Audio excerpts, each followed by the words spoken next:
everybody. Happy Saturday. Happy Saturday. It's almost Sunday. Welcome to All the Things. I am Monique Duson. And I'm Krista Bontrager, also known as Theology Mom. Yes, and this is the show where we talk about all things related to God, life, and the Bible from a historically Christian perspective. And helping us on the show tonight, as always, our official button pusher, Bob Bontrager. He's really hopeful there with his Angels baseball shirt. Yeah, that one day we might come out of quarantine. Yeah, there you go. Yes. Get the baseball season started. We are missing our baseball games. I want to invite everyone to join us in the live chat there on YouTube on the live stream. We see some of our friends already checking in. Laura's there. Keisha from Hotlanta. Yes. But it's probably not very hot there yet. Nope. Allison, Donna. Yes. Donna. Hello, everyone. We are excited for tonight's show and happy Easter. Happy Resurrection Sunday. Sunday is coming. We want to invite all of you to click on that share button right now. That's the best way to help support our efforts here is to share the show and to participate in the chat box. So I'm having a hard time with my hair tonight looking at myself on the monitor there. I'm not really liking that. Well, you know what? Okay, look, people, it is quarantine, okay? And the reason why I was laughing so hard when we first started, because I was like, I try with my own eyebrows, but they, like, soon I'm going to be able to braid them. It's going to be like 4 braids because I'm like, I can't go and get my eyebrows done. Folks, this is some serious stuff. Like, I cannot even. So speaking of quarantine, we had a big adventure today. I cannot even. I do not even. We have pictures, people. We have pictures. So this morning, we got up at 6:15 a.m. and went and stood a line at Costco. Yes. Now, if you look at the eyebrow directly, they are about to become one with the eyelashes. Yes. No makeup. It is 6:45 in the morning. Yeah. So we stood in line for 3 hours before they opened. And it took us about an hour and a half in the shop because the line was really long. Mm-hmm. But this was the line to go in. Mm-hmm. Monique and I were there. We were like about number 25 or so. Like we were really at the front of the line. Yes, but it's like after 7:15. Yeah. Your chances, like those people back there, they wasn't getting no toilet paper. They wasn't getting rice. They had high hopes. Let's be real. And someone comes out and yells at us like, what's in stock and what's not. Yeah. So, you can get Kleenex, bleach, toilet paper. We don't have no paper towels. Don't ask us for paper towels. I'm like, lady. And we have only one pallet of rice. Yes, one pallet of rice. And yeah. This is money. So these are the first responders lining up here in this secondary line. So these are doctors, nurses, EMTs, but that was our reality for. I was like, the medical profession, they never seemed so sexy to me as right now. I was like, my degree in social service. I was like, no, I have chose the wrong. My gloves. Yes. Yes. Oh my goodness. It was a mess. Oh, but see we can't see her. There's a lady who let me see. Right to her, the right. Right there. Yeah. She cut in line. And I was like, Lord, thank you that she did not get in front of me. Thank you, Father. You have spared us both because truly it would have been a different day. Yes. But she cut in front of some other lady and the lady just, I don't know if it was like Christian hospitality. She just let her in. I was like, oh.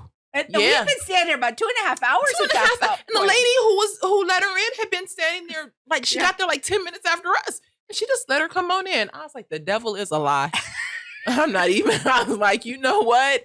I am still a work in progress. And that would have been a different Costco experience. Oh, boy. Yes. That was a mess. Anyways. Yes, but they sure wasn't getting no toilet paper. This is our dedication to y'all. This is the act of love. We are so tired right now. We were at the store from 6:45 until about 3:15 or 3:30. Yeah, we got home closer to 4. So, yeah. It was crazy. About 3:30. We had to do my mother's shopping too. 2 braids, yes, 2 braids would have come out. See, I am like, I can sit up in here and be on this little screen and talk about Jesus, but let me let you know, I am a work in progress. I have not always. Walmart here has been counting people going in and coming out of the store. Same here. Our Walmart line was literally down, around, into the back of the building. We were like, we're going to Target. Yeah. Not to say 55 cents. It was a mess. So that was our day, people. Yes. Okay. So if people missed the show last week, we're doing an Easter topic today, but we also had a very awesome Easter topic last week. Yes. And J. Warner Wallace, who is so awesome. Like, I hadn't really heard of him before, but I'm a work in progress, people. I'm learning. Yeah. But he was so awesome. He knows so much. He was a cold case detective in LA for a number of years. Yeah. And then used those skills to prove the resurrection. Now, and I was like, what? There's some similarities between his story and our guest tonight. Like, both of them were adult converts. Okay. Both of them really have dug into the details of the scripture and looking for contradictions and helping us kind of think about those things. So if people missed our conversation last week with Jim Wallace, go check that out on the replay. It was so good. Yeah. So good. Susanna says they didn't count at my Walmart in San Dimas. Susanna, that's the same Walmart we were at. Yes, they did. It was down there and had around to the have been building. 500 people in line. I cannot even. Yeah. It was the Walmart in San Dimas. It was crazy. Yes. Okay. So we are still living in the midst of the coronavirus pandemic. Yes. But we, at All the Things, are trying to make it fun for you. And so I did a live stream on Monday night. If you missed that live stream, I did something on the Mark of the Beast. Mm-hmm. And so people can go back and check that out. It was a great conversation. We're probably going to be doing another midweek live stream. Yeah, probably around Wednesday. Yeah, maybe? Probably around Wednesday night. So we'll be watching for that. Something based on like the economy and stewardship, talking about the stimulus, talking about job losses. Mm-hmm. We're going to be talking to some people that have been researching some things on our behalf. Related to those themes. So I'm looking forward to that. Yeah. We don't have a time for it yet, but stay tuned. We will post it. And it'll be a good conversation. A lot of stimulus money is coming down. It's supposed to be released this week. What does that mean for us individually? What does it mean for money that churches can apply for? There's a lot of conversation that people should really be informed about. And, making informed decisions is really important, especially in this time. Well, our friend Laura says her trip to Aldi was like a walk in the park, which is not permitted here, by the way. Yeah, no. Y'all, they have an app where you can report people for walking down the street during, like, without their mask. The county right next to us. Yes. So you can report people. I call it USSR level snitching. What is this? Yeah. What are we doing? Yes. So we're going to talk about some of those themes tonight later in the show. Check out that lower third on Monique. Oh, okay. Yes. Look at the lower third. Whoop, whoop. Okay. So in case you didn't. Somebody. So, no, stop. I will just give a brief little snippet. I am starting an organization called the Center for Biblical Unity. You can check it out on Facebook. You can check out a website that is started, centerforbiblicalunity.com.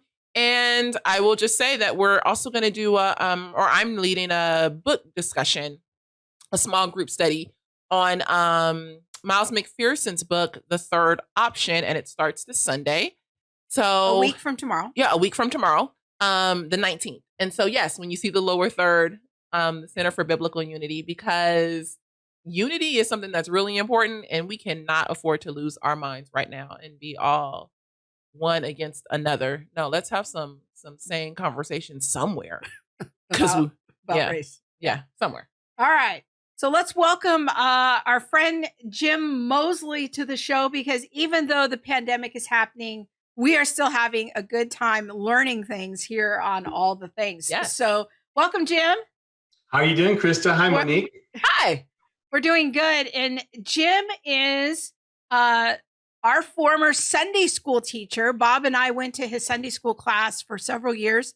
And now Jim's living in the great state of Massachusetts. Oh, wow. So he moved across the country. And I just have to tell you, I hate to seem smug, but we went to Costco yesterday. We drove into the parking lot. We didn't even circle once. We just parked in the first place. We walked inside. A lady came out and said, "You don't want to go in there because it's just crowded." We walked in. There were only 2 people per checkout line. We didn't have to walk in.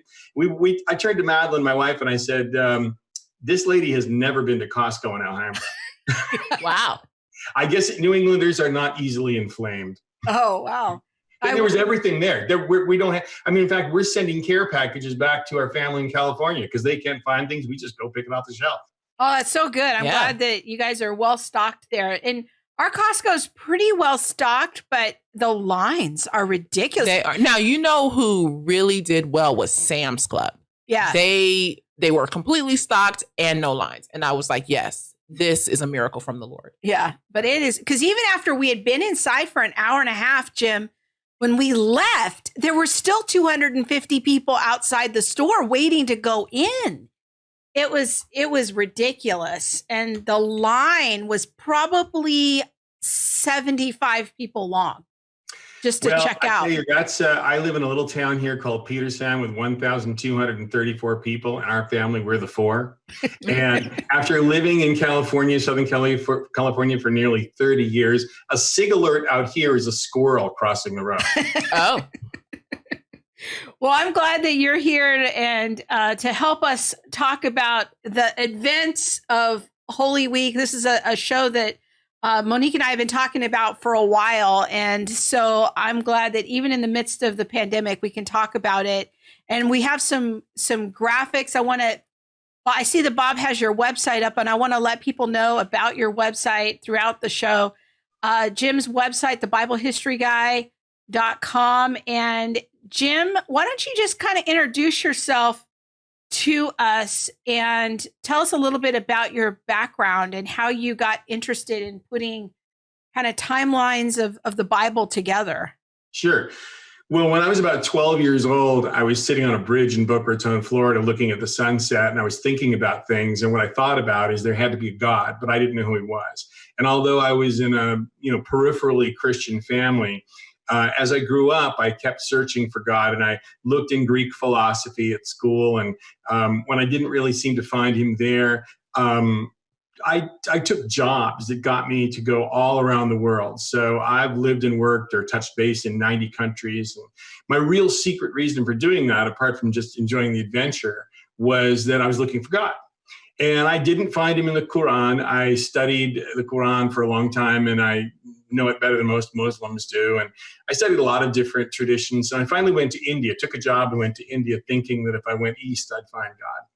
When I arrived in Bombay, I met this man who was the owner of a large company. He was about 60, about my age then, and I was about 20. And when I walked into his office, he looked at me and said, "Why have you come to India?" And I said, "Well, sir, I came to open up this company together with your company, my American company, Brinks, the armored car company." He said, No. I'm not talking about the professional reason. Why have you come? And I had never told anybody this. It was a complete deep, dark secret. But I looked at him and I knew what he meant. And I said, "Well, I'm searching for God." And he said, "Well, I thought that would be the case." So he went behind his desk and he picked up this battered old cardboard box filled with books on every kind of religious tradition in India you could think of: Sufism and Buddhism and Jainism and Sikhism and all that. And I was thrilled because I was hungry for resources like that. And he said, "Now, I'm giving you the books, but I want you to know that you need to be careful. Don't become a metaphysical tourist. We have so many people who come from the West and they see what they think are miracles and they get lost." And I said, "Well, okay, thank you for that." So I spent 2 years in India. And I did not, although I crossed the Himalayas, I met the Dalai Lama. In Southeast Asia, I trekked through a steaming Javan jungle to a Sufi shrine, but I never found God. So I came back here, and my court of last resort was a Christian church. And the guy, the pastor at this mega church in California, not the one we were at, Krista, made an altar call. And I thought to myself, well, I don't really like this place, and I don't really believe what he's saying. But you know what? I'm at my last desperate hope. And if I'm scientific enough to try all the other stuff I've tried, I can walk down to the front of this church and and see if what he says is true. And if I would have been God and received my prayer, I probably would have reduced myself to a grease spot on the instant, because what I really prayed was a little bit insolent. I was like, God, I don't know if you're out there. I don't particularly like this guy, but I'm desperate and I want to meet you. And hey, I'm open. That was about as, but it was sincere. And at the moment that I said that, I had this amazing little light that went on in my heart. And after having, sat in Buddhist chants through the night and stuff, I thought, it's just ambiance and everything, but it wasn't. The light never went away. And I discovered that I was a Christian, but I discovered, wait a minute, I don't believe the Bible. So I began to read the Bible, and I began to get free of this supposed spell that I was under by trying to pull the Bible apart.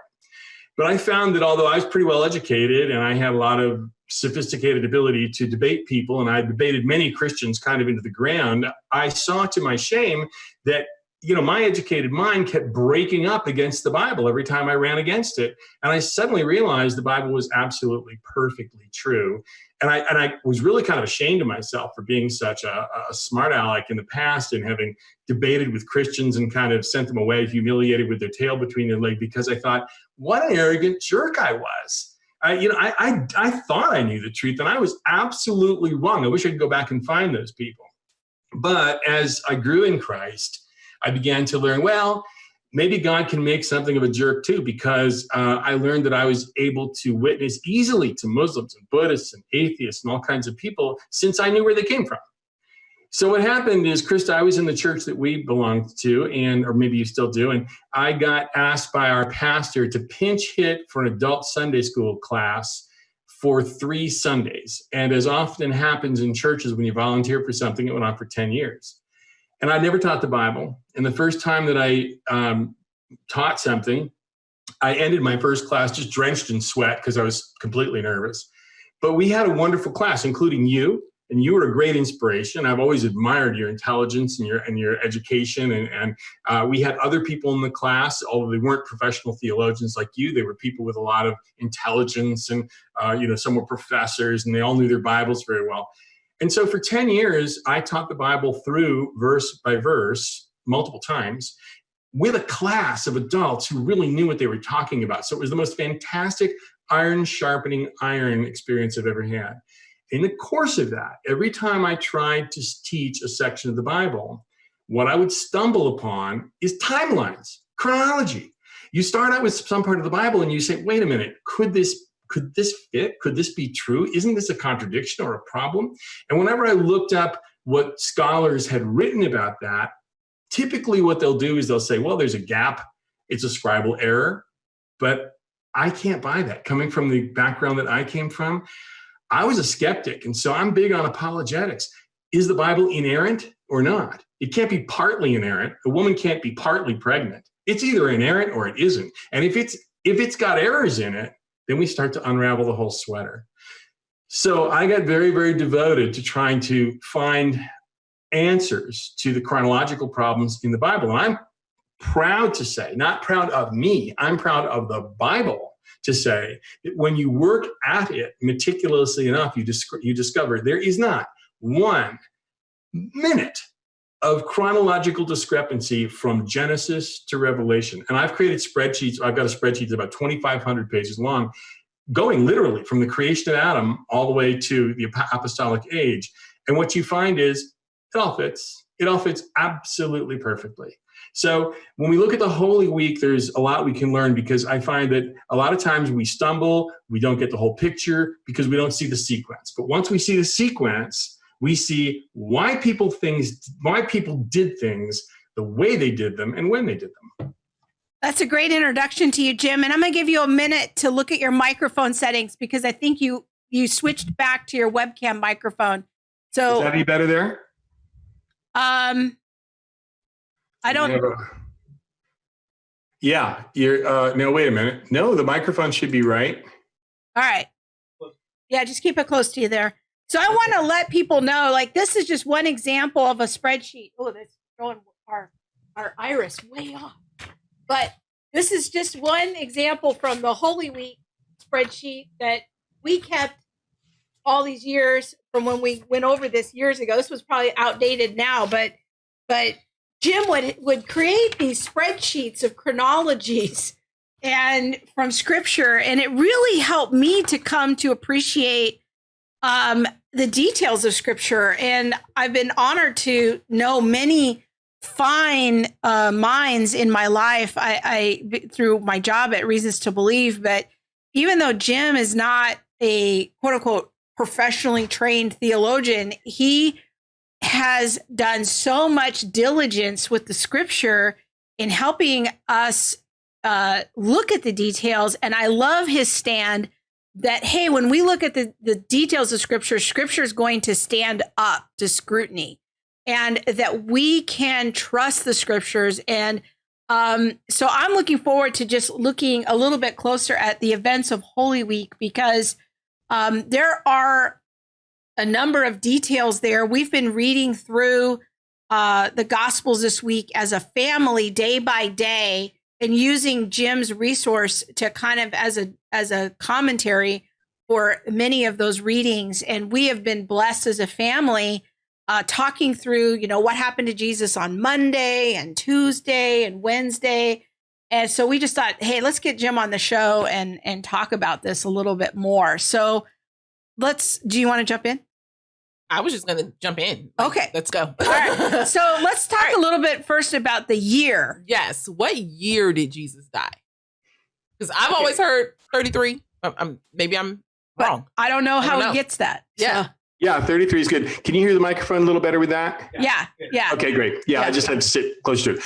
Yeah, I just want to say one other thing, Krista. I was a complete amateur, self-taught in all of this.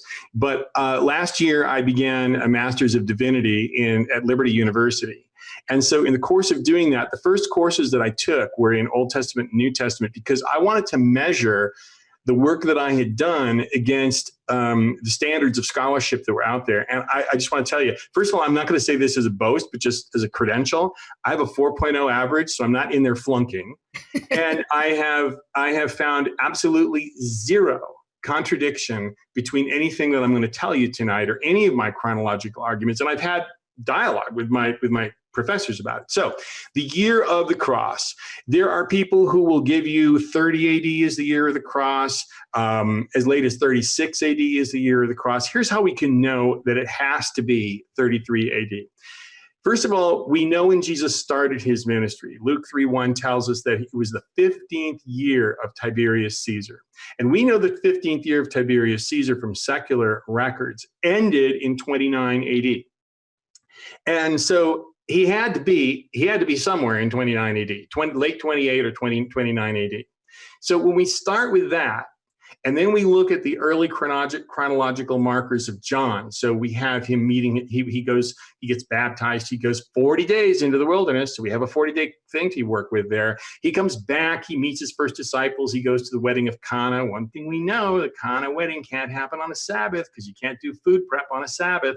So when we start to put all these things together, we realize, the only year that works for the start of Jesus' ministry is 29. Well, if it's 29, we know that he's in the Feast of Tabernacles when he meets his first disciples, because they're all staying somewhere. They're all in Jerusalem for some reason. Must be a feast. They're all staying somewhere besides a house. It must be tabernacles. They're staying in booths, and it's all camping out by the River Jordan also. And so they come back and they have the wedding at Cana, and they go in late October when the wedding is over to Capernaum, and they seem to be having just a family holiday because Jesus goes with his mother and his brothers and sisters and his disciples. The next thing that happens is he cleanses the temple at the Passover. This is the first Passover. The Gospel of John tells us there are 4 Passovers in the ministry of Jesus. Well, if you start in the fall of 29 AD and you go through 4 Passovers, you end up in the year 33. Now, can we cross-check this? Yes, we can. Because if we use, there are some tools, like there's a tool called Calendus software, which allows you to run Persian calendars, Greek calendars, Roman calendars, Gregorian calendars. So if we look at that, we find out, would there be any argument with anybody that Jesus was crucified on a Friday, which fell on the Passover, right? No one argue with that, would they? Well, there are only 2 years from 29 AD to 36 AD when the Passover fell on a Friday. And one is 33 and one is 36. Can it be 36? If it were 36, it would mean Jesus' ministry lasted for 7 years. Can't be 36. 36 is also the year when Tiberius recalled Pontius Pilate from Rome from Israel back to Rome. So he wouldn't have had the time to do all the things that he did in the Passion Week. So it has to be 33 AD. And that means the year of the cross was 33. The day of the cross was April 1st, the 14th day of Nisan. And there's more proofs of it, but I think that'll do it for now. Yeah, no, that's really, that's a good introduction. And I should probably say that Jim's mastery of languages is truly remarkable. So when he's saying the proper Latin pronunciation of what we crudely call Pontius Pilate, don't be thrown off by that. Yeah, I'm not trying. It really is true. I'm not trying to be a snob. Yeah, maybe I am without trying to be one. But the point is that because I lived overseas and things like that, I still have a hard time saying things like Pontius Pilate, and I'll try to do that. I'm not. No, it's okay. I just want to let people I want them to follow what you're saying there. Okay. So, Pontius Pilate, right? Okay. Pontius Pilatus. All right. His name Pilatus means he's a spear carrier. Oh. A pilum is a Roman spear, and his name means spear carriers. Oh, interesting. Okay. So then, when we look at like the Last Supper and things like that, what day did that happen on? Yeah, so that's interesting. The Last Supper happened on Thursday of the Passion Week. Now that's kind of a problem, isn't it? Because we know from Exodus, we know from the Bible, the Torah, that the day of Passover is the 14th day of the first month, the 14th day of Nisan. Well, the 14th day of Nisan in 33 was Friday. But here's Jesus having the Last Supper, which is clearly his Passover meal. And he's having it on Thursday, which is the 13th of Nisan. And we have the American calendar here on the graphic. And so we want to let people know what we're showing is not the Jewish date, but Jim's conversion to our modern calendar here. Yep. So the 13th day of Nisan is Thursday, March 31st. And the 14th day of Nisan is April 1st. So Jesus on Friday, April 1st, the 14th of Nisan, that's the day of the cross. And so why is he having the Passover on a Thursday? That always puzzled me. Well, the reason is this.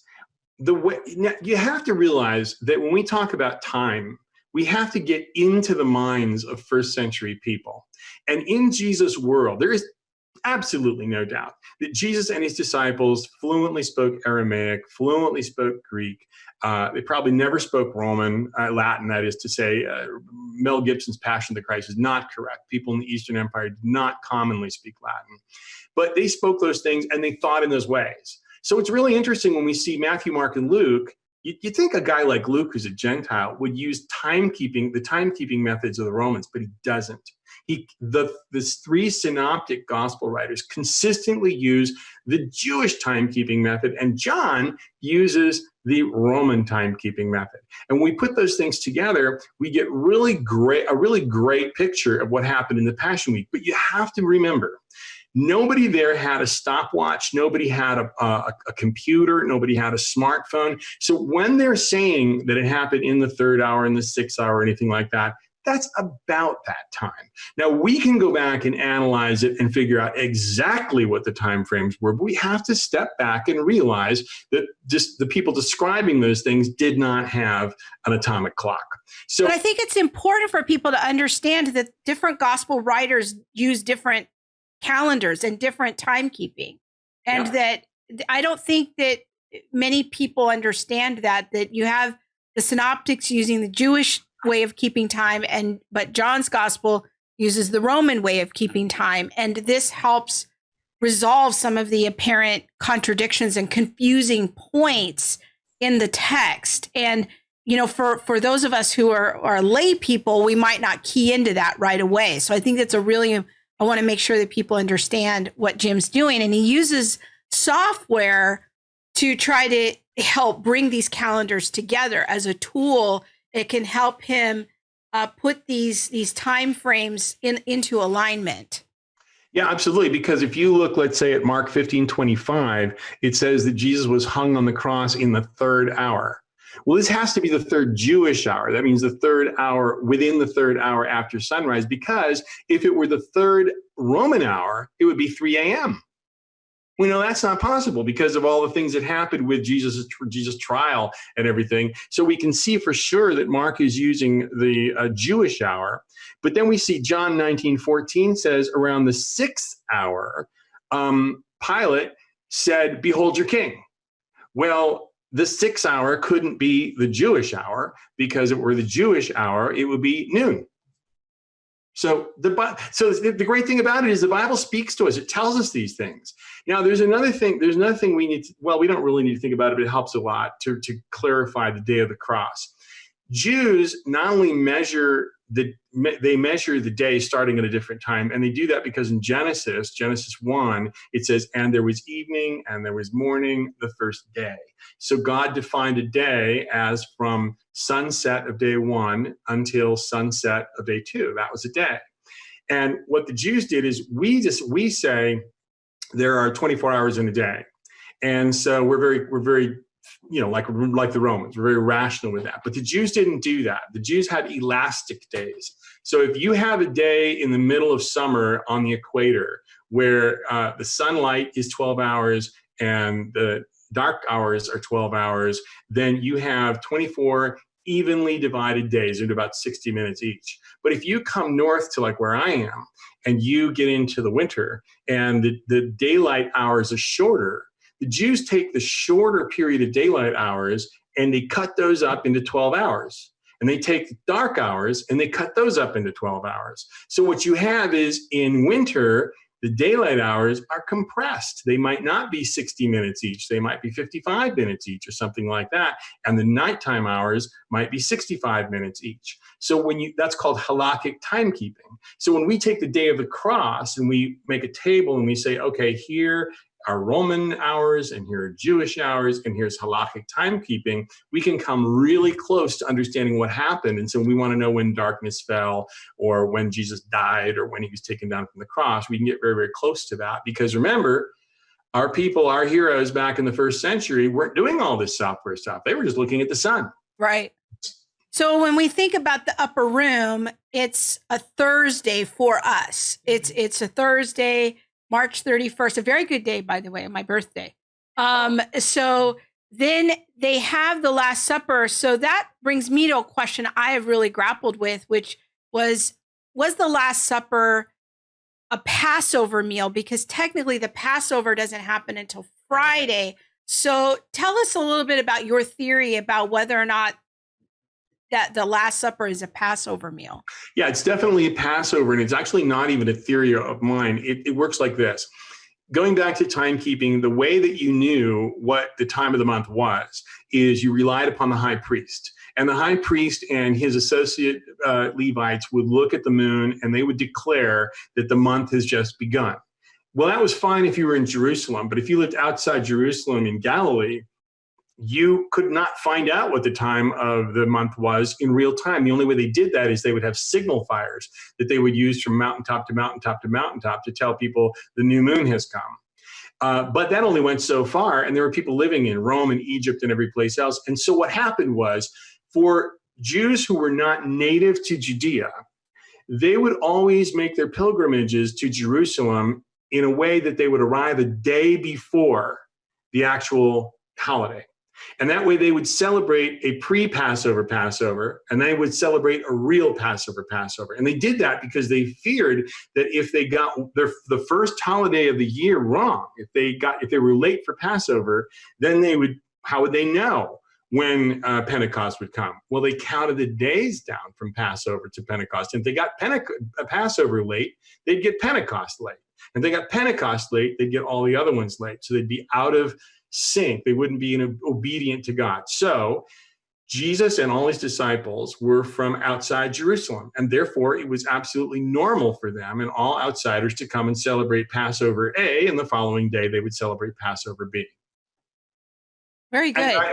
And Jews do still do that today, all around the world. Many observant Jews, not everyone, of course, but many observant Jews still do that right now. Wow. I'm just sitting here and learning. Yeah. I'm just learning and learning and learning. Okay, so they had their Passover on the Thursday.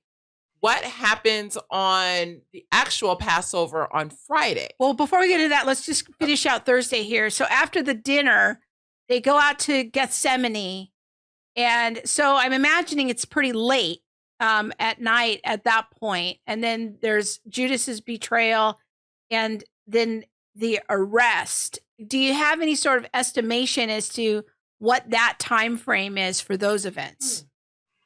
Yeah. So of course the Passover is going to begin at sundown. And I can't really break down the hours of the night in which these things happen because there's no real chronological clue in the scripture to give us that. What we have is we have the end of the Passover. We know it's dark. We know a bunch of stuff happens. Then we have the cock crowing. Well, cocks don't necessarily crow at an exact time, so we don't know that. But then we have the sun rising. So sometime between the sun going down, the Passover dinner, and the sun rising, we see a bunch of stuff happening. So we can postulate what each event might have taken in terms of time, but we can't. I wouldn't dare to try to get too exact because I don't really have primary data to do that. But I will tell you this: when we think about the Passover that he was having, actually what Jesus did was something unique. He converted the Passover from its normal structure into something completely different. And he didn't complete the Passover Thursday night. He didn't complete it until he died on the cross. And the way to understand that is to look at the Passover the way Jews understand the Passover. So what do you have to do to have a Passover? Well, you have to get together.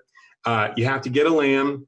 You have to roast the lamb, and that's got to be done roasted before sundown because you can't be roasting it after sundown. You'd be violating the Sabbath commandment. It's a rest. And so what would happen is in Jerusalem, they would start, Josephus tells us, they would start slaying the lambs at around 1 p.m. And if you were a celebrant, you had to bring your lamb there, show the priest, they would inspect it. Okay, it's good. And then you would have to kill it. And then you kill it, and the priest drains the blood. Then you have to flay it. And when you flay it, you take it home and you roast it. So you got to get there at least 2 hours before sundown. So this has got to end. It's got to start at 1 p.m., got to end at 4 p.m. You get home and do that. You notice that Jesus told his disciples to prepare the upper room, and he never said, go get a lamb. And there's no lamb on the table. We read about bitter herbs. They're supposed to be there. We read about unleavened bread. That's supposed to be there. We read about wine. That has to be there. But there is no lamb. So what happens is they all get together into the upper room. And by the way, I'll tell you in a moment why I believe the upper room was in the house of John Mark.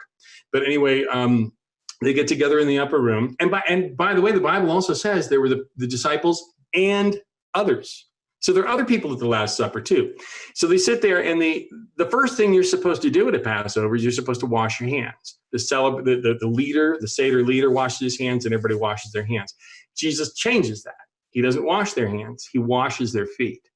So there are two things the disciples have got to be thinking at this point. Where's the lamb?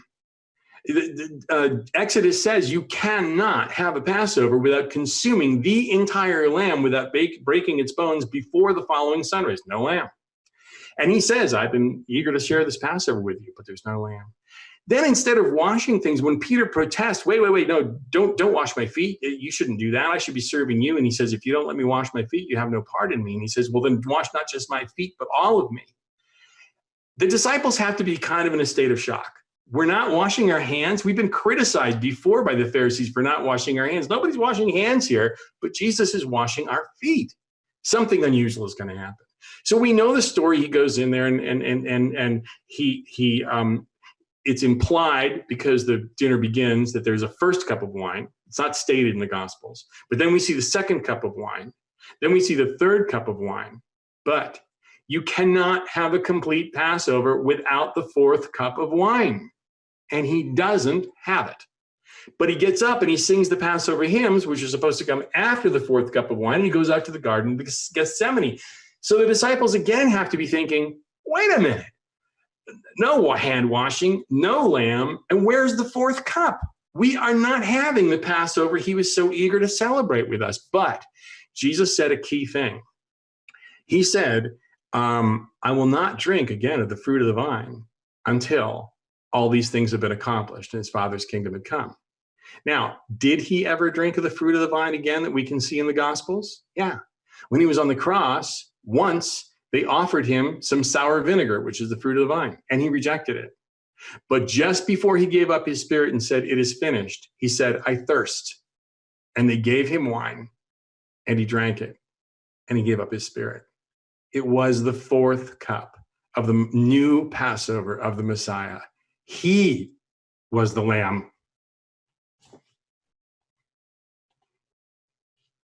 Okay, so then he goes out and he gets arrested.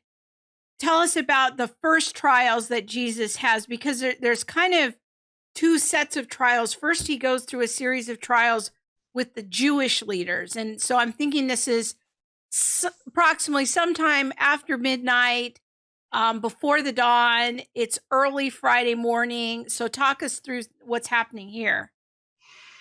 Okay. So first of all, he goes out to the Mount of Olives, and we know the story about he tells his disciples to wait for a little bit, and while he goes and he prays. Let me just say I'm going to go look at my notes here so I make sure I don't get anything wrong.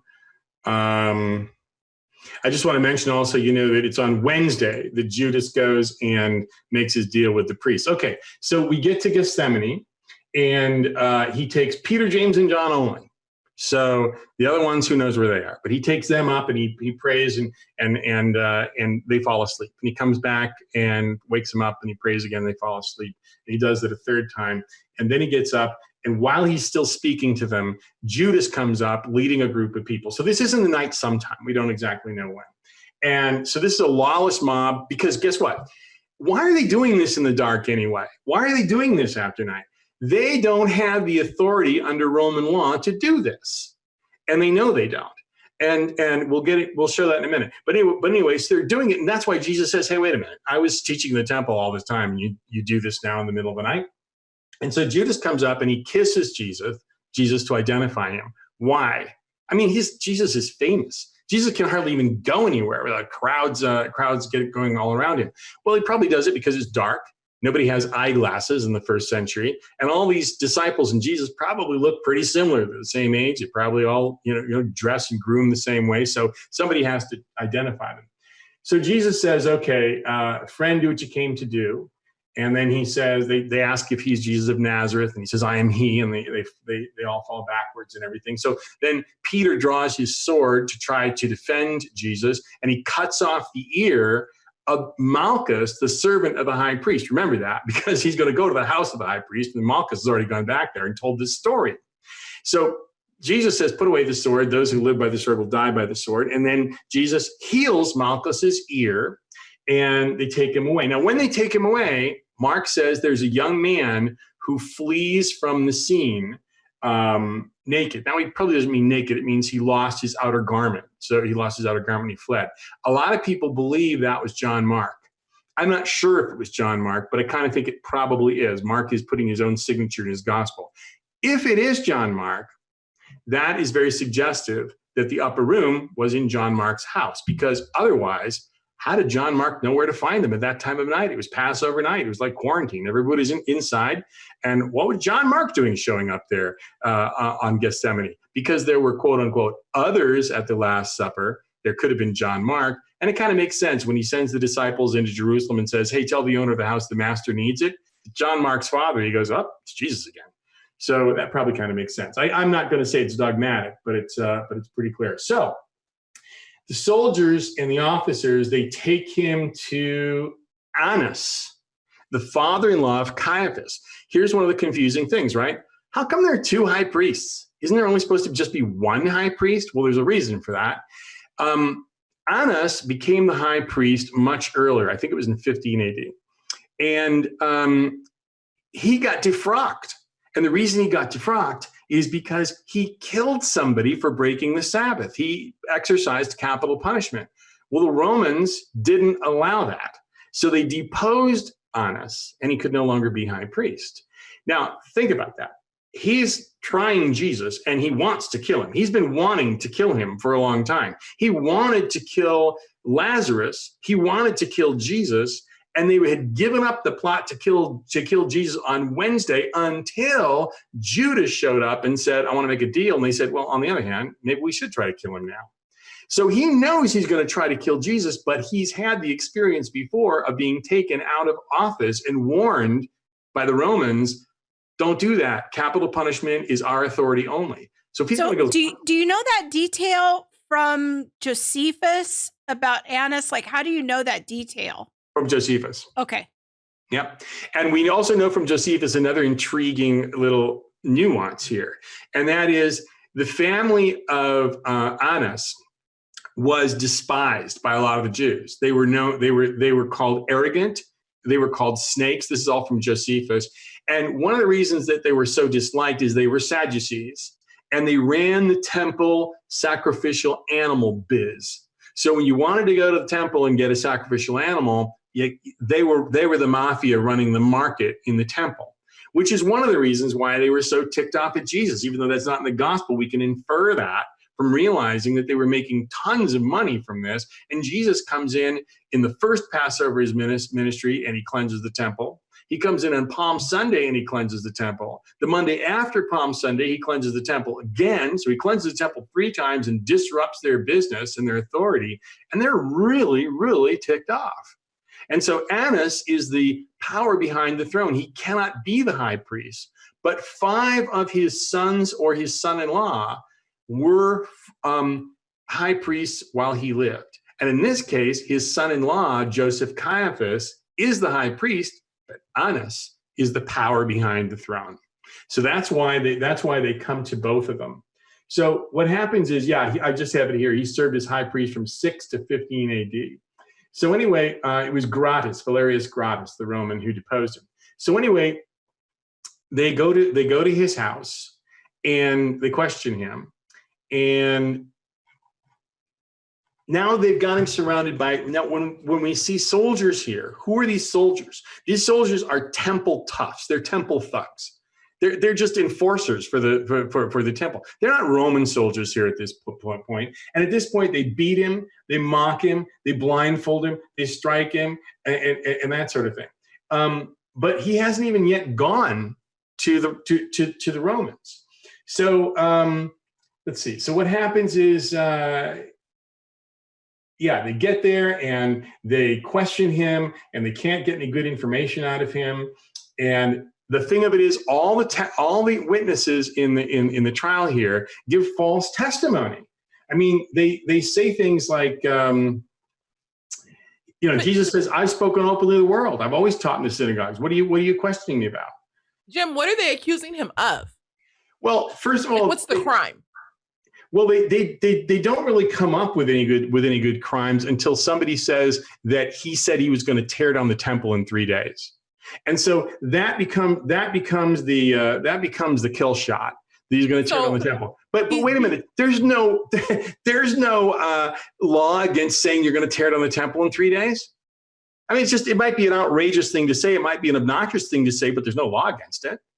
So right now he's being beaten and held, and there's no real crime that he's being accused of. Right. And, okay.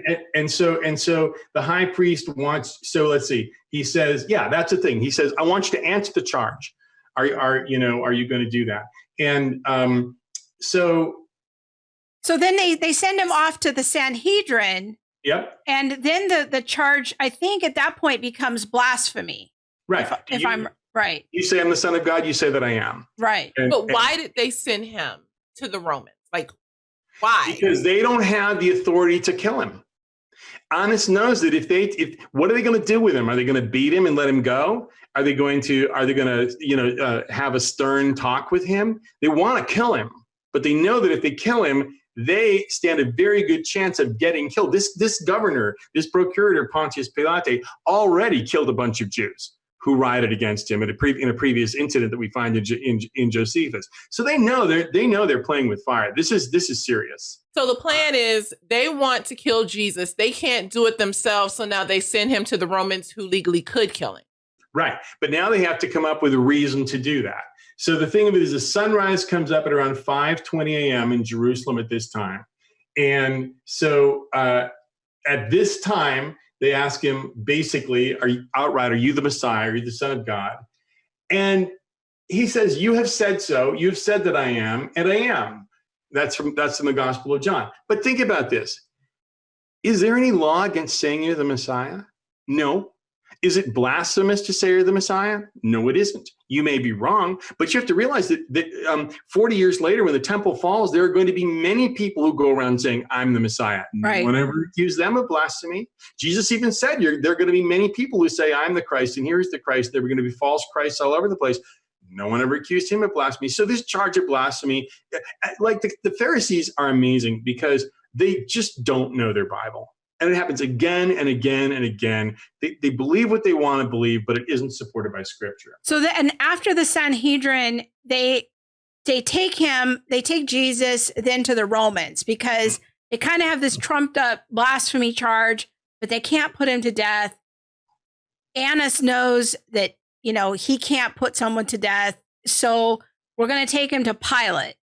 Now, at this point, we're starting to get further into the night. And then you calculate, I have on the slide here, that sunrise happens at 5:23, but we still have some more events that have to happen before sunrise. Why don't you talk us through those real quick? Right. So what happens is he basically says to the Messiah, the Sanhedrin says he deserves death. Now, where is this happening? This is happening at the house of Annas. The house of Annas is not an official court of law or anything like that. Then what happens is about an hour before sunrise, so we're talking about 4:21 p.m., Peter enters the courtyard. Now he gets in the courtyard. This is the courtyard of Annas' house. The guy that Peter cut the ear off of, Malchus, that's where he lives. He lives in this house. So Peter gets in there. The cock crows 3 times. He denies Jesus 3 times. And then as they are leading Jesus out of the house of Annas to the house of Caiaphas, Jesus and Peter lock eyes, and then Peter walks out humiliated. Now, why are they taking him from the house of Annas to the house of Caiaphas? Well, they took him to Annas' house first, where the Sanhedrin got together. That was an unofficial place of interrogation. Now they want to get him over to Pilate because the Sanhedrin said because he said he's the Messiah, he deserves death. So they're going to take him over. They're going to take him over to Pilate. But if they take him from Annas' house to Pilate, and this is my inference, it's going to seem unofficial. So they need to take him to Caiaphas' house. So Caiaphas, the official high priest, can turn Jesus over to Pilate because Pilate tries to get out of this so many times that if there's any official gap in this whole procedure, he's going to grab it.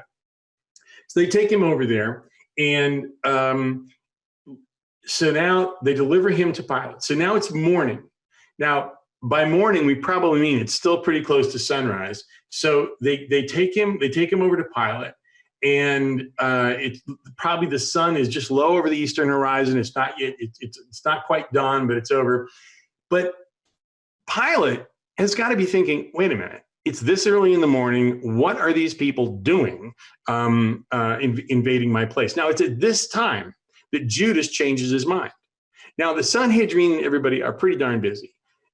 And Judas shows up and says, I've changed my mind. I'll give you my silver back. So probably what really happened here is that Annas and Caiaphas and the top dogs didn't have time to deal with Judas. So they said, deal with our associates here and everything. And so that whole Judas story unfolds. But then what happens is he stands before Pilate, and Pilate can't find anything wrong with him.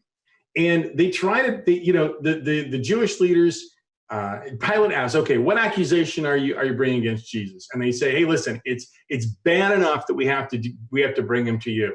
It's evil. And when Pilate hears the word evil, he says, evil, blasphemous. Well, that's your business. That's a religious thing. It's not mine. Yeah, it's almost like they're saying, he says, this isn't my business. This isn't my concern. This is a religious dispute. Right. Why would I be in judgment over a blasphemy charge? But then they discover that Jesus is from Galilee, and then he wants to, here's another way I can offload this problem. Right. And well, actually, before they get to Galilee, what happens is he says, he says it's a religious thing. And one of the reasons Pilate doesn't want to do this is Pilate is on the bubble. Tiberius right now is the emperor back in Rome. Tiberius appointed Pilate, but Pilate was the protege of a guy called Sejanus. Sejanus had just been executed for treason. This is a really dangerous time in Rome. And he's already had 2 bad incidents in Judea. He doesn't need a third, because it could mean his life and the life of his whole family. So the minute he finds out that it's a question of blasphemy, he's not interested. And then he hears the awful truth. The Jewish leaders tell him, look, let's make it plain. We want you to kill him for blasphemy. And here's the thing. He said that he's a king and that we should worship. He's the king of the Jews, and that undermines the oath to Caesar. And so Pilate says, are you the king of the Jews? And Jesus says, I love how he answers obliquely. He goes, well, you've said so. And Pilate's amazed, and he's facing this fiery mob on the one hand, and he just says, you know what? He may say he is, but he says, quote unquote, I find no guilt in this man. And they say he stirs up everybody in Judea and even Galilee. And then Pilate says, he's from Galilee? Great, send him to Herod. So he shoots him off to Herod Antipas. So now we're a little later on in the morning, but remember, Jesus is going to hang on the cross between the hours of 7 or 8. So you have to realize that sun was about an hour before sunrise. Peter denies him. Then they take him from Annas' house to Caiaphas' house. They have this conversation at Caiaphas' house. They take him to Pilate. Pilate shunts him off to Herod Antipas. And this is really crammed. This is racing. These things are happening very, very fast. Yeah, things are like, there's so many events when you start seeing the chronology of everything that's happening. It's like, wow, there's a lot of things happening during the night. And we're going to have to skip some of the details, Jim. I'm going to encourage people to go to your book, but I want to kind of hurry us along here to hit some highlights. So what happens is Jesus goes to Herod Antipas, and Herod seems very intrigued by Jesus. He's like, there's a line in one of the Gospels that Herod had been wanting to meet him. Yep. It's kind of interesting, but he ultimately doesn't do anything and sends him back to Pilate. Yep. He sends it back to Pilate, and Pilate spends a long time arguing with the Jews about trying to talk him out of it, trying to help Jesus almost. He's trying to find an exit door of this whole situation. 100%. He doesn't want to kill Jesus. And the only reason he gets forced to kill Jesus is because he's facing a completely unruly mob. The last time in his procuratorship that he dealt with an unruly mob, he murdered a whole bunch of them, and it was a mess for him. It was a political mess. He doesn't want to go back there. And even his wife comes out and says, I had a dream. Do not do anything wrong with that good man. And he doesn't want to do anything about it. And then Pilate even looks at him at one point and said, he says, what is truth? And here he is standing toe to toe with the embodiment of truth, and he doesn't recognize it. But he finally decides to wash his hands of it famously, and let them release Barabbas, the one prisoner, and send Jesus to be executed. But it's kind of clear in the dialogue there that Pilate's worried about this. He seems nervous about whether this could be a God in human flesh. Romans kind of sort of believed in that sometimes, and even at this time. So he just definitely doesn't want to do it. And there's no doubt about it. The Jews force his hand, and he gives up because he doesn't think he's got a choice. One thing that I find very curious is that it's so early in the morning, like it's at sunrise, and they're having this mob of people saying, crucify him at 6 a.m.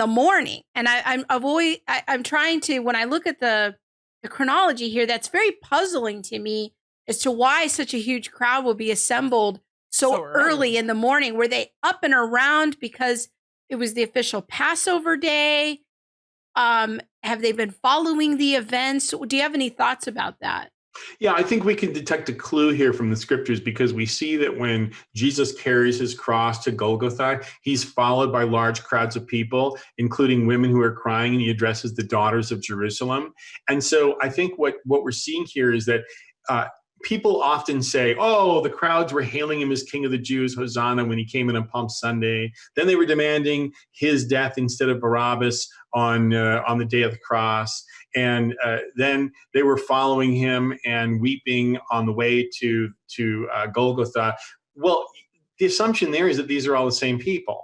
But I don't believe they are the same people. I believe the mob that we have at Pilate's court are just the Sanhedrin and their followers. Probably most of the people most of the people who followed Jesus, who welcomed him on Palm Sunday, woke up on Friday in shock that the guy that they were so admiring, that they said, can this be the Christ? Well, if the Christ comes, will anyone say more than this man? You know, they were excited about him. And now they find out, you're kidding me. He's been arrested. So I don't think they're the same people at all. That's very helpful. So then Jesus gets whipped or flogged somewhere after sunrise, somewhere between 6 and 8 a.m. because by 9 a.m. he's on the cross.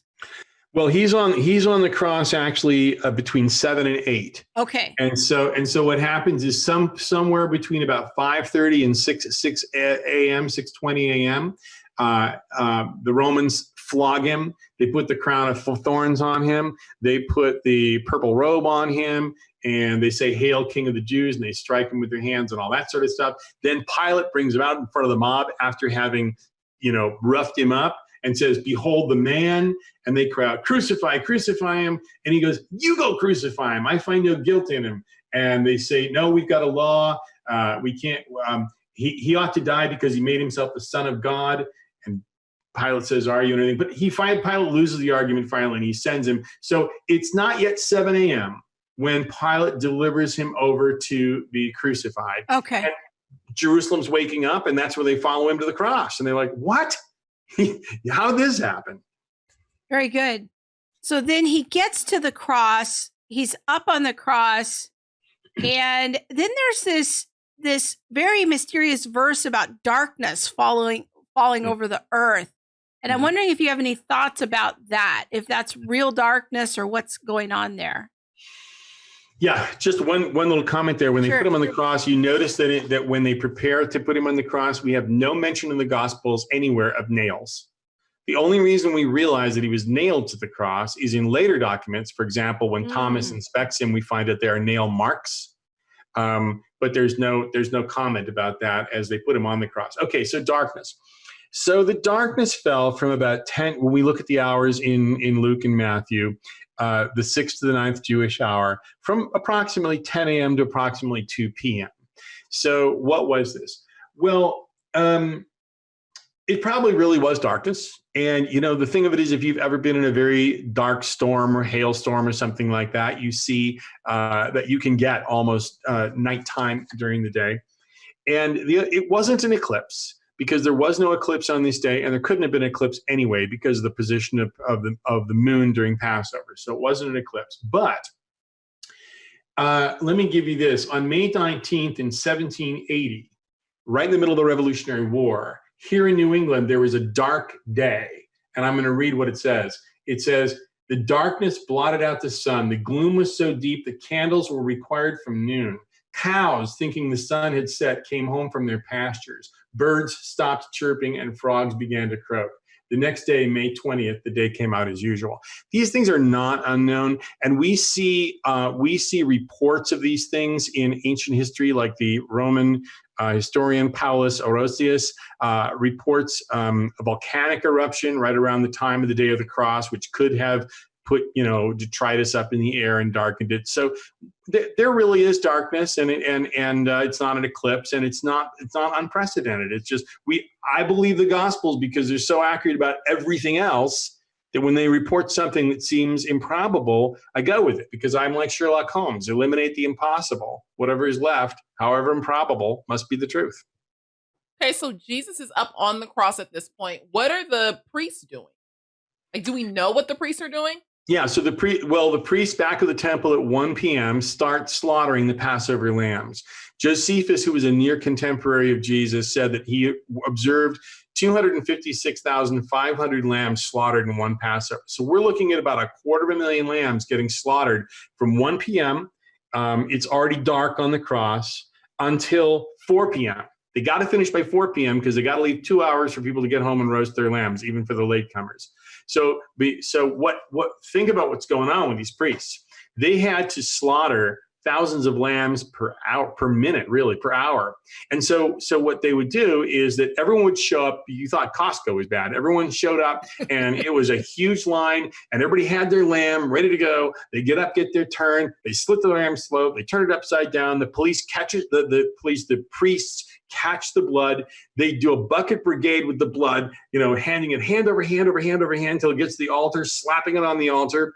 And meanwhile, the guy who's got his lamb is quickly flaying it and taking its skin off. And then what he does is he puts two staves of wood through the body of the lamb, one from the mouth to the bottom and the other from arm to arm. And so every single person who took his Passover lamb away from the temple as Jesus was hanging on the cross took with him a crucified lamb, a lamb stuck on a cross. And so that's what they're doing while the Lamb of God who takes away the sins of the world is dying on the cross. Not at all far, you hear the screams of death of 250,000 innocent lambs whose sacrifice will not in any way be effective for atonement. It's so powerful to think about that while they were killing the type or the shadow there in the temple, the real Lamb of God was hanging on the cross. And all right, let's. I also want people to understand like the quickness of all of these things, because the big deadline is sundown. That all of these things have to be done before the Sabbath begins at sundown. So they need to have the lambs killed and roasted before then. But then there's another series of events that have to hurry up, and that is the death of Jesus and his burial. So right.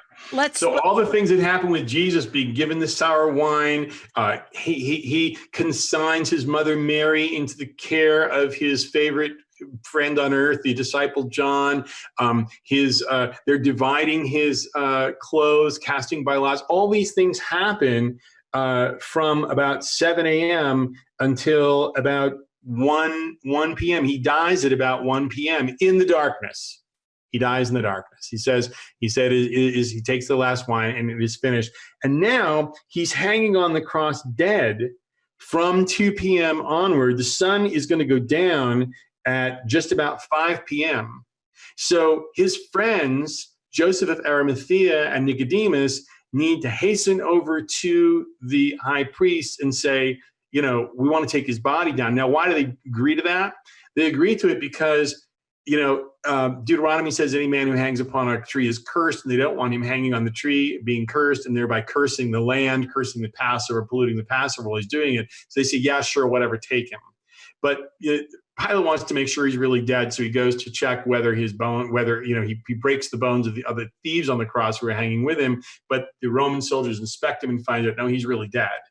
And so they take him down from the cross and they take him to the tomb of Joseph of Arimathea, which has to be nearby. And they hastily stuff him into the tomb because there isn't time. And they roll the stone over there because they want to keep him pure, but they haven't had the time to really anoint his body, which apparently was the custom of things at the time. Think about it, it's kind of interesting. The Egyptians mummified bodies. Joseph, the patriarch, was mummified. There's a way of treating the bodies which is respectful. They don't have the time to do it. And also think of this. Joseph and Nicodemus are willing to pollute themselves so that they can't celebrate the Passover because they're touching a dead body. Wow. And so because they're touching their dead body, they won't be pure for the holiday. Wow, that's really powerful. I never thought about that before. So then the sun sets at around 6 o'clock. Sabbath begins, Passover begins, and everyone is now settling into their home for the Passover meal. Then we have Saturday. So is everything quiet on Saturday? Well, it's not, because what happens is on Saturday, the Sanhedrin and the Jews celebrate their Passover dinner on Friday night, and they're probably sitting around enjoying themselves, very smug. Well, we took care of that rascal. But then on Saturday, when they're supposed to be doing nothing but resting, not even preparing any food, it suddenly dawns on them, wait a minute, is there some kind of a prophecy about him rising in the third day? If his disciples steal his body, that lie is going to get around. So they go to Pilate and they say, we want you to put a guard over the tomb. Well, now, The Jews are not allowed to do any kind of work on this on Saturday. So I don't know about you, but would you call going and lobbying the governor and posting military guard work? I think I would. People get paid for that. So they're breaking the Sabbath. These holier than thou people who are so mad at Jesus for breaking the Sabbath and doing things like that, they do it. But the followers of Jesus don't do it. They're very, very anxious to go. The women are very anxious to go and take care of his body and treat it properly and everything, but they don't. They wait until Sunday morning when the sun comes up, when the Sabbath is over. And just one thing about the Sabbath, sometimes people get confused about Jesus prophesying that he'd be in the tomb for 3 days and 3 nights. And we go, how is it 3 days and 3 nights? That was my question. Yeah. If he dies on, well, okay. So he dies on Friday afternoon. He's rises on Sunday morning. This is again a question of timekeeping. Let's suppose you have 3 buckets, and one bucket is Friday, and you put 4 cups of water in the Friday bucket. And the next bucket is Saturday, and you put 24 cups of water in the Saturday bucket. And the next bucket is Sunday, and you put 12 cups of water in the Sunday bucket. How many buckets of water do you have? 3. So from the way of language, the way of thinking of Jews in the first century, a day and a night is a day. Any part of a day is a day and a night. So they've got 3 buckets, Friday, Saturday, and Sunday. And in part of each of those days, Jesus is in the tomb. And so that's completely, you might think, oh, you're stretching it. No. That is completely consistent with the linguistic customs of not only the Jews in the first century, but in many other languages too. So that's how we get the 3 days. And Jesus is perfectly correct using his language. So we don't want to read history backwards or take revenge on history by trying to impose upon people of a former time how we speak or think. That's true. And that we can be sometimes susceptible to that in our modern context of thinking the whole world thinks the way that we do. And we have always thought this way. Yes. So we're going to just kind of wrap this up with you, Jim. We're going to go really quick through the Sunday events. Early sunrise. I want to really point out this first bullet point on the slide here, that it was the first day of the Feast of First Fruits. Talk to us about the importance of Jesus rising from the dead on the Feast of First Fruits. Well, he's the first fruit of the resurrection. He's the first resurrected one. He's the first fruit of the kingdom of God. He's the first person ever to rise from the dead who will never die in a mortal, in a physical way again. Lazarus was raised, but he died again. But Jesus rose and is eternally alive, both in body and in spirit, forever theanthropos, the God-man. So he is the first fruits of the promise of God, of the coming kingdom. And it happened on the day of first fruits. That's just an amazing thing that I don't think many of us are aware of, that Jewish holiday had significance, and that was the day that Jesus rose from the dead. Now, Passover actually lasts a week, which is going to be an important point here in a minute. But I want to point out that sunrise that day happens at around 5:30 in the morning, and we have the sunrise happening. The women are coming before the sunrise. They set out for the tomb. And then we have start having the resurrection appearances of Jesus, and we have them kind of summarized here on the screen. But I think what I want to skip to, if we can, is the appearance to the apostles, to the 10.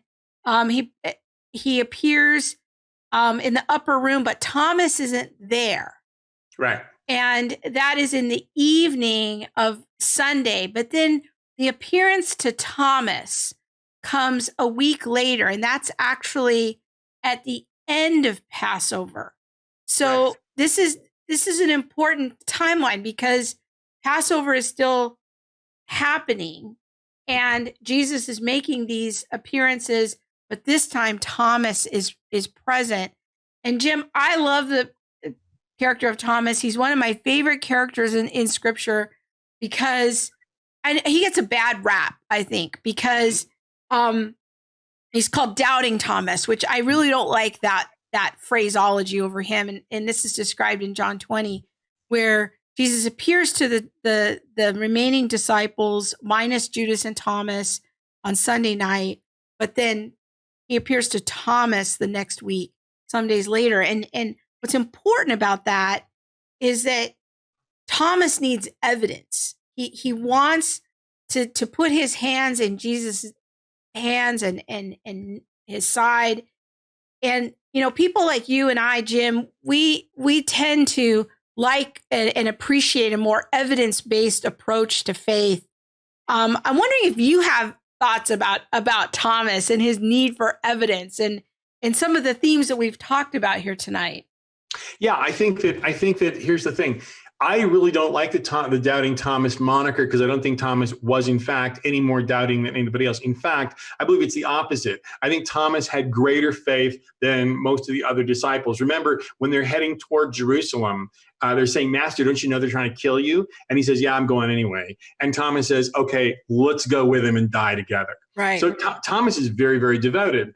And notice that on this Monday night, when he appears to the 10 plus Thomas doesn't really ask for any more evidence than they got. Right. The first time that Jesus appears, they think he's a ghost. He goes, no, look, I'm a ghost. I'm flesh and bones as you are. Have you got any fish? And he eats the fish. So that he gives them the same evidence. Thomas didn't have that evidence, and he's not asking for anything more. Plus the fact that I think we can look into his language and maybe understand something a little different. He says, unless I see his hands and the mark of the nails and place my finger into the mark of the nails and place my hand to his side, I will never believe. Okay, does Thomas really mean that? Or is he just very emotional about all this? Right. Is he really, can we just translate it as saying, you guys saw him, I need to see him? Yeah. Maybe that's it. But I'll tell you what, when he does see him, he does let him believe. I don't think he actually does. Yeah, he doesn't. Jesus says, put your finger here and see my hands. And Thomas doesn't do it. He falls down and says, my Lord and my God. Yeah. He makes the most important statement, one of the most important statements in all of Scripture, by acknowledging that Jesus is Lord and God. And Jesus says, have you believed because you've seen me? He didn't say, have you believed because you touched me? Right. Apparently he didn't. And by the way, this is why we know he was nailed. Because we see the reference to the nail marks. Right. Otherwise, we don't see it in the crucifixion story. And again, I want to make sure that people get connected to you and your books on Amazon. If you're fascinated by Jim's kind of approach, I want to commend to you his book, The History of Jesus, The Life and Times of the Son of Man. That's where we kind of walked through some of that, and you can check that out on Amazon. But he has a lot of books on Amazon. Like, I think, don't you have a book on every book of the Bible? Except for Psalms and Song of Solomon, Ecclesiastes, and Proverbs. But yes, okay. All right. Books. So if you're studying through a book, you can go there and they're easy to download. You can also buy paperbacks. You can go visit his website, The Bible History Guy. You can follow him on social media. And Jim, it's just been an awesome privilege. Thank you for sharing all of your knowledge and your study with us. It's so much good information. Yeah. I think makes you really think about, how quick did things happen at night? And oh my gosh, this happened and then that happened. Yeah. All the details that we kind of gloss over. Yeah. And so I'm so glad to share your work with our podcast listeners because you're just such a treasure. And I wanted to expose you to people so that they can find out about your important work. So thank you so much, Jim. Oh, my pleasure. Thank you very much, Krista. All right. It's been great to have you here. See you soon. Bye. Okay, bye-bye. Yeah. So Jim might be restarting his old Sunday school class, which would be awesome. And we can promote that on the show too. Do it on Zoom? Yeah, he's going to be Zoom man. So that's good. So hopefully that kind of answered some of your questions about their chronology. Yes, because I was like, whoa, I didn't know all of this or that all of that happened. And we could have sat here and talked to you for 3 more hours. Yeah. And I think he could have talked easily for 3 more hours. Let's look at some comments. Yeah. Let's see here. Laura says, mind blowing to think of how quickly this all happened and all overnight. I know, right? Yes. But when you don't think about it when you're reading the individual gospel accounts, but Jim has just this way of lining it all up. And you're like, whoa, yeah, there was this and this and this.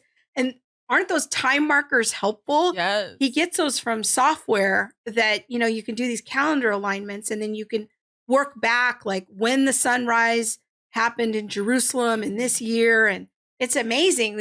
It just builds it so much out. Like, oh, this is real history. These are real times and places. I love that. Amy says, this has been tremendous information. No idea we could know this type of detail. Yes. Right? Then Kimba says, I'm fascinated. I could listen for 3 more hours. See, yeah.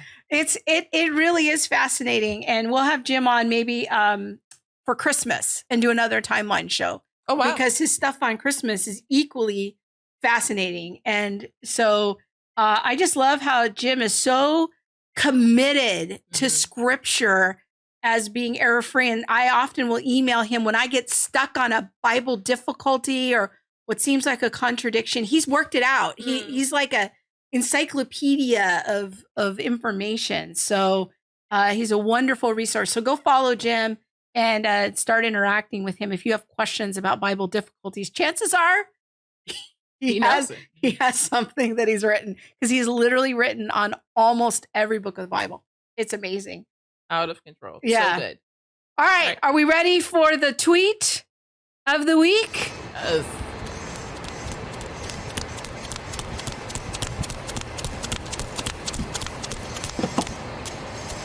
It's the tweet of the week. Hey!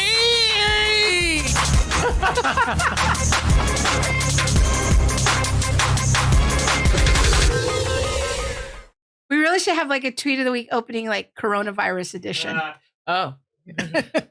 No. Okay. So this week's tweet of the week is from some no-name dude that I don't have any idea who he is. But he has a tweet that caught my attention. Baptist church members given $500 tickets for listening to church service in their cars. This is not the tweet that you said you were going to do. Via radio and parking. This is not the tweet I was ready for. Oh. Well, there it is. So this was an interesting thing that caught my attention, because there's been some stories in the news about churches, and some pastors, you know, we're kind of a little bit divided right now as Christians of, do we stay home? Is that what loving our neighbor looks like? Mm-hmm. Or is like, Jesus over everything, let's meet. Let's not make any changes. Can we have like some meat in the middle, like Jesus plus wisdom? Yeah, Jesus plus wisdom. Yes. Yeah. You know? Yeah. That's my role, love right? plus sound reasoning and sound mind. So, you know, getting all those, what was that scripture we looked at a few weeks ago? 2 Timothy 1:7 or something, you know, something to that effect.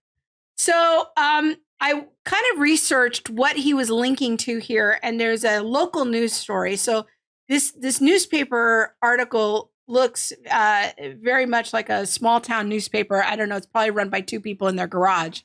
But what happened was that this church met in a drive-through church setting, and they were listening to the sermon on their radios. Mm-hmm. So sort of like going to a drive-in movie theater type of an experience.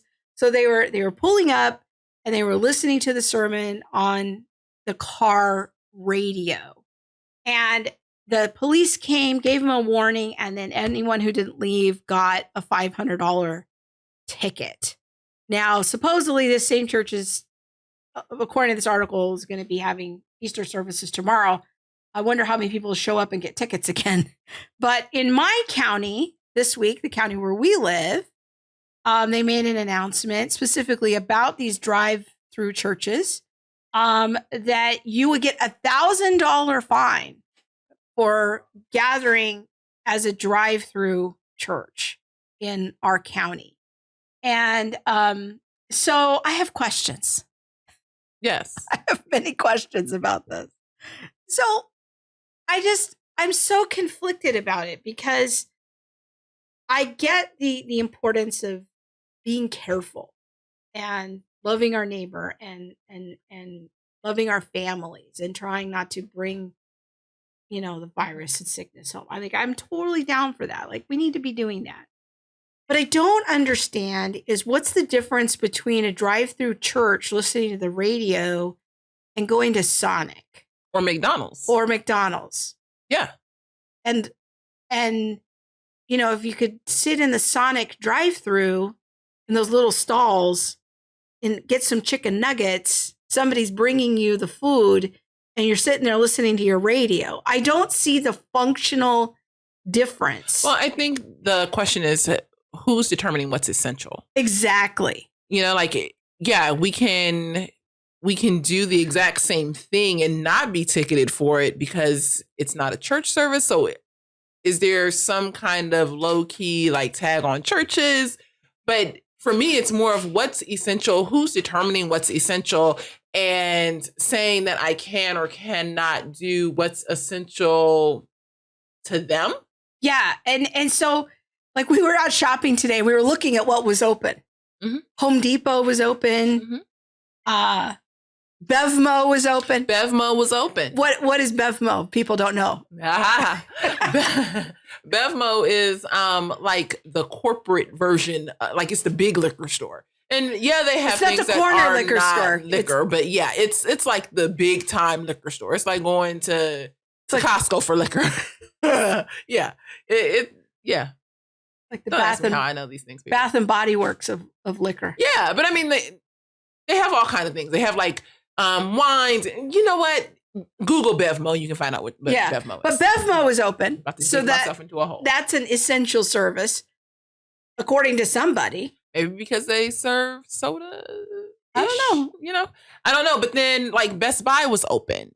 So Yeah, Best Buy was computer open. stuff is essential. Many Planned Parenthoods are still open. I actually saw that in Texas they closed Planned Parenthood, and then a judge overturned that. Yeah, I'm not sure my where people Texas, in Texas. where are we at with that? I don't know where But y'all maybe at. we could say like 90 to 95% of Planned Parenthoods are open, but 90 to 95% of churches are closed. Are closed because they're non-essential. And so my question is who's defining what's essential? Because isn't there a way that they could meet and still be safe? Yes. Like, could they meet and honor the 6 feet rule and control how many people come into the service? Mm-hmm. Could they wear masks? Could everybody meet in their car and they have a big screen or something like that and they project the service onto that? Right. Yeah. And so and I don't know how it works in mosques and synagogues and all of that, but so churches, I don't want to say are being singled out because they're in our county, at least they're making it $1,000 fine for any house of worship to gather. But it does seem a little bit singled out to me for Christians because drive-through churches were specifically mentioned in the county order. And I'm confused because look, I want people to be safe. I'm not suggesting the coronavirus is a conspiracy, that it's not real. People really are getting sick. People really are dying. This is real. Now, I have questions about some of the numbers, but that's a different conversation. But my question is there who's determining what is essential and where is this all leading? Because here's my theory. This is a theory. I'm not saying this is a fact. I'm trying this on. It seems to me that there's a worldview assumption that underlies what we're being told is essential. The food is essential. Alcohol is essential. Going to Best Buy is essential. Going to Home Depot is essential. Fixing my house. These are all things in the physical world. But if something is good for my soul, like going to church, that is somehow deemed non-essential and inherently not safe. My question is why? Why couldn't we meet safely in a public assembly? I mean, we're going down to Walmart and there's 2,000 people in Walmart. And yes, we're required to wear masks now in our county. We can't leave the house without a mask. And that's fine. But couldn't we have CDC practices in place and still allow houses of worship to meet? My question is this seems a little bit like singling out religious people. And I'm wondering if there isn't a worldview assumption of naturalism behind that. Like, oh, you could just live stream. Like if you want to do that little prayer thing, just live stream. Yeah. And I mean, I don't know. I lie on the fence because no, I don't want to get sick. No, Right. I don't want anybody in my family to get sick. Right. So there's that. I think the bigger issue than, just right now in like, oh, they're not letting us, meet for worship is, well, what's going to happen in 6 months from now? What's going to happen when churches or places of worship in general, despite, whether they're Christian or not, when an ordinance comes and says, well, for safety reasons, you can't meet, you can no longer meet. I'm wondering if we are really looking forward enough. It's inconvenient right now, but we're making do. But if we are making do right now, are we in some kind of way setting a precedent and a tone for what we'll make do with? But for how long? Or are we setting a precedent that this is going to be okay forever? Because in the county order, it specifically says indefinitely. There's not even like a review date that is there. And some people are jumping in the conversation, which is great. Laura says in that article, if I remember right, the pastor told the mayor they would meet drive-in style despite the ordinance against it. So at that point, it's defiance. Yes, but to me, the car scenario still fits within the CDC guidelines. You can go through the drive-through and get food. Mm-hmm. So how is that any different? How is that functionally any different? Yes. We can go to the store if we stay 6 feet apart and they limit how many people come into the building.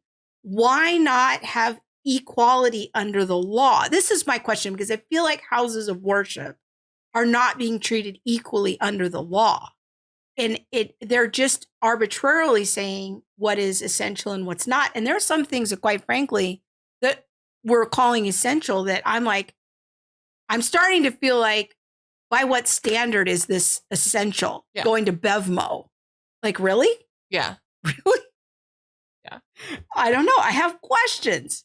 But I'm going to make a further point about Laura's point here, because there is this tension between Romans 13. I'm seeing a lot of Christians on social media saying, oh, we should obey the government, obey the government, obey the government.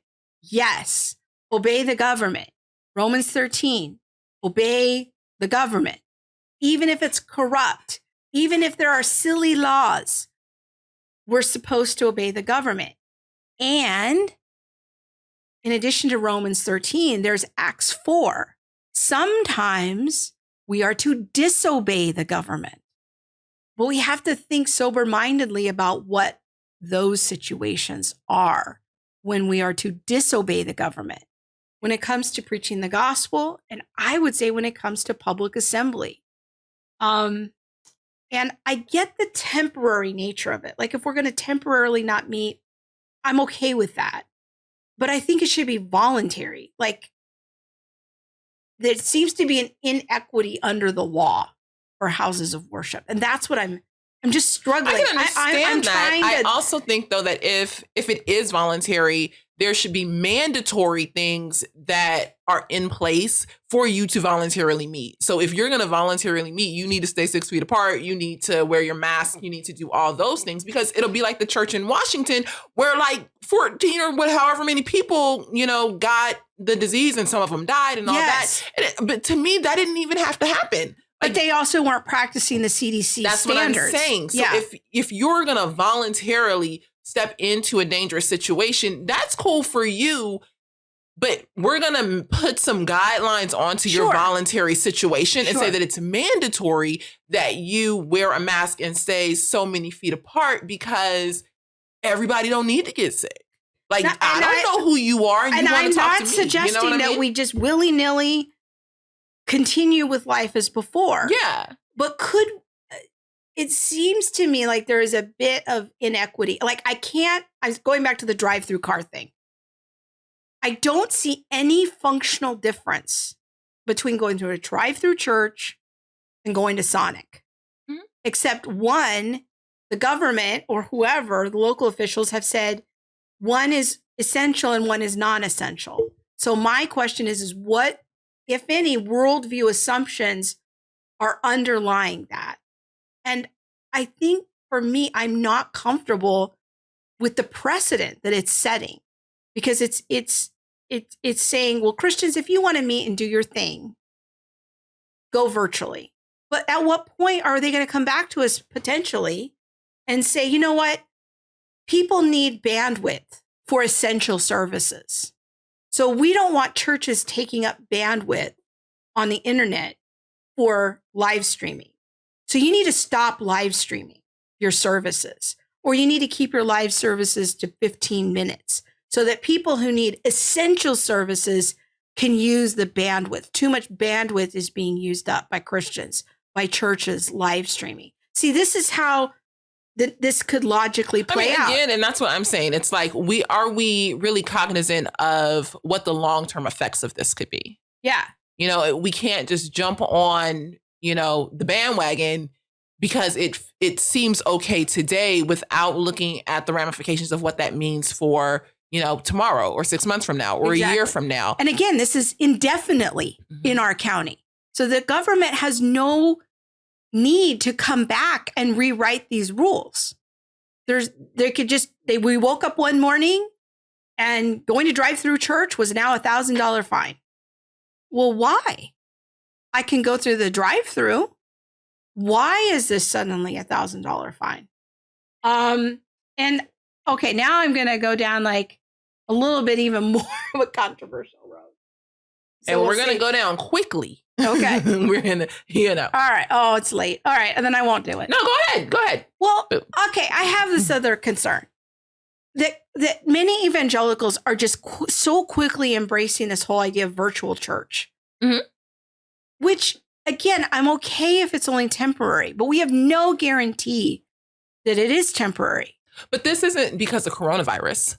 Like, people have been online churching it for years. Yeah. And so I think that that's a whole nother argument of like, how comfortable are we with our comfortability?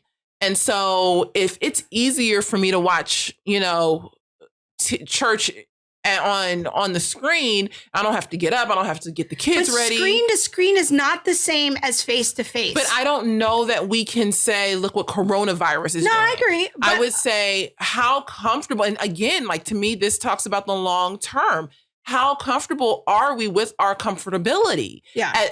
On some level? And it's like, there was a reason why the church gathered, and they gathered physically. And yet I feel like, especially the American church has taken many steps away from that. So it doesn't feel so odd for us to say, oh, everybody just live stream church. But in Zambia, that's not a thing. Like, when I've been in Zambia, place of affluence. You see people walking in the dirt, walking to go to church. And so this is... and you see persecuted Christians risking to be together. And I think that the precedent for face-to-face fellowship is such a long and deep tradition in Christianity. I am not prepared to just lay down and let everything go to virtual church and be okay. The second point I want to make about this is very American, where we have this idea where we're just going to watch our pastor on the screen give a sermon. And we shifted, in many areas of Protestantism to kind of more of an entertainment model, where the people are up on the stage, the worship team and the pastor. But now that's easy to shift into the virtual world. But if you go in a sacramental tradition, Anglicans, Catholics, Orthodox, those people, because they can't gather together, can't really participate in the sacraments. And that has a long history. And I heard Dr. what's his name, Fauci, the Trump's guy that is at the press conferences. This week he makes a statement, we should never shake hands again as a culture. I could personally be on board with that. Because I don't know if everybody wash their hands. You're a germaphobe. That is true too. But I don't know can we just elbow? But that is part of the Christian tradition, is getting together and greeting one another. And can the Christian tradition also be, can we wash our hands? Jesus plus wisdom. Look at some comments. All right. Kimba says, it's just a power play. I'm sure all Christians will have to register at some point to watch so they can know where all Christians are too. I believe that that's not just for Christians. I believe, and sometimes I can jump on a conspiracy theory, but yes, I think like things like registering your phone number at Vons or your local grocery store. I think it's a thing of like, how much did you buy? Did you buy 1 pack of meat or 2? If you bought one toilet paper, you can't go to another store and buy toilet paper. Where are the Christians? Yeah, I kind of see that. Yeah. Laura says, I agree, Krista. It's very unfair to say no drive in church when you can drive in or drive through endless fast food places. Yes. I'm wondering if underground churches will become a thing in the U.S. if this goes on much longer. I think so. I think even if this doesn't go on much longer, the United States has not seen. They just don't know. And so, yes, I do think that a time is coming where underground churches will be a thing. I think that persecution will be a thing. I don't know why Americans kind of have this air about themselves, like persecution ain't gonna come to us. Like we above that. Like, no, people, like, don't let your comfortable, like this air of comfortability or this, like, I like my things and I'm gonna have my things. Don't let it get to you, because don't be fooled. It is coming. It will reach every part of the earth. But I think that what I'm trying to suggest, and again, this is just my perspective and I'm working through right now, is I'm not ready to say that people should just abandon meeting and just go virtual. That's the same functional equivalent. I don't think it is the same functional equivalent. No, it's not. And I don't think that Christians should be so quick to roll over for that. And temporarily, I Yes. understand it. But are we aware of what of the long haul? Exactly. Like what precedent we're setting up? Exactly. What gets me, and I mean, God bless some people, but when it's like, it's like they make an excuse for the virtual church. Like, this is just our time to reach more people. Now that we're online, we're just going to reach more people. And that can be true. But there is also something to being a body together. Exactly. There's something to community. There's something to... And community is not the same face, image to image. Yeah, and because Zoom is not real community. Like, it is that being with one another. But we've had... With washed hands in the name of Jesus. We already have an established relationship that underlies the virtual experience. Mm-hmm. It's hard for me to imagine how we would walk in life together in a meaningful way, just meeting on Zoom for 1 hour, or all of us meeting on YouTube live stream and watching our pastor from his living room. Like, to me, those are not the same things. It's already a precedent that's been set up. And so that's why I think that people are okay with it, because it's been set up. We're the church and we're the ones who started it. I hear you, but I'm just, I hear what you're saying. I'm just expressing the question and the concern of, are we thinking ahead? Where are we going? And let's live in the reality that these changes are indefinite. And I completely agree. And we don't know, like, let's not just roll over for this, and meeting together does matter. Mm-hmm. Meeting in person does matter. Being in life with people matters. Yes. As a Christian. It is not an optional extra thing that we do. Now, temporarily, we've been enjoying the Mass at the Anglican Church through the last several weeks of quarantine. It's been a blessing. We've been worshiping together as a family, but that's not a substitute for real face-to-face relationship and fellowship. Okay, final words here. I think way too many people are giving in to everything because they say, well, we knew this is how it's going to be, and nobody wants to stand up for anything. What if they did during that? What if they did that during Nazi times? Okay, we ran long. Thank you for staying with us.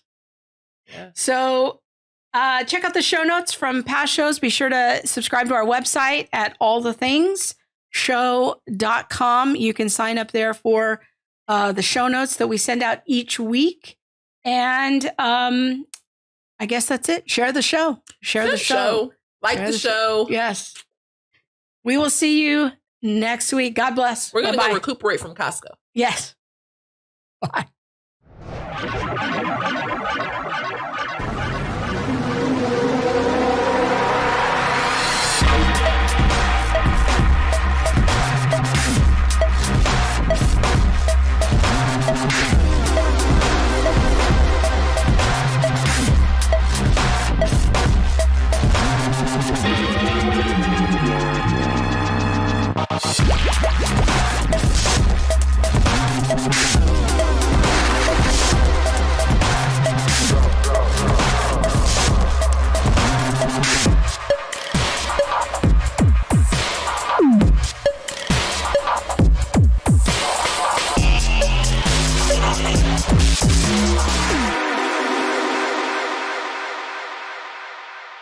There's nothing left.